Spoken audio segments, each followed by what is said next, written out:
समाज की भव्य यात्रा निकल रही है, रोड शो हो रहा है, तो क्या कहना चाहेंगे? ये हमारे यहाँ क्षमा पर्व मनाया जाता है।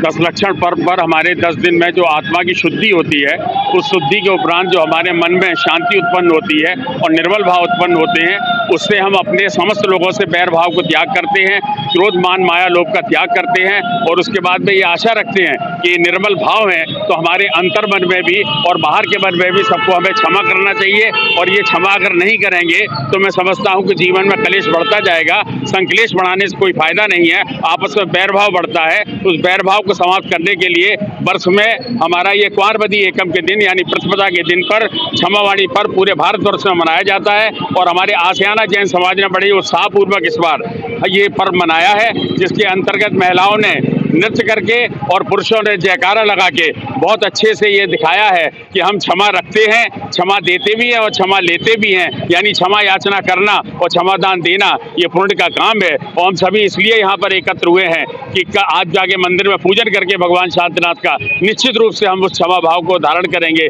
जिस क्षमा भाव के लिए हम जाने जाते हैं। बोलिए जय हिंद धर्म की जय।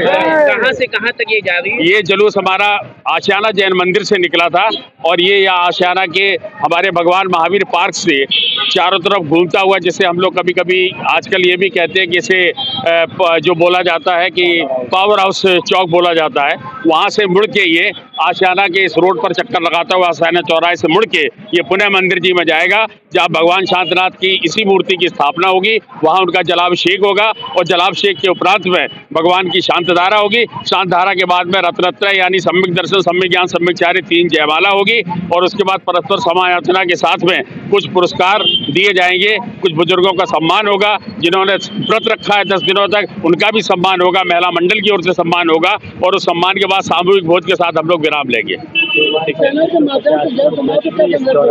भगवान महावीर का 2550वां जो निर्माण महोत्सव हम लोग मनाने के लिए जा रहे हैं और जो अभी प्रारंभ होने वाला है इसी वर्ष से, उस संबंध में भी आपको एक जानकारी देते हैं। ये चौराहे पर शीघ्र ही कीर्ति स्तंभ स्थापित होगा जो 2550 में भगवान महावीर के निर्माण कल्याणक महोत्सव के समय यहाँ पर स्थापित होगा, जो ये संदेश देगा कि अहिंसा, सत्य, अचौर्य, ब्रह्मचर्य और अपरिग्रह जैसे सिद्धांत और त्यागवाद जैसी बातें और अनेकांत जैसी बात जो विरोधाभास को समाप्त करती है, उन सबका प्रतिपादक यहाँ पर ये मंदिर जी के सामने ही एक अहिंसा कीर्ति स्तंभ स्थापित किया जाएगा।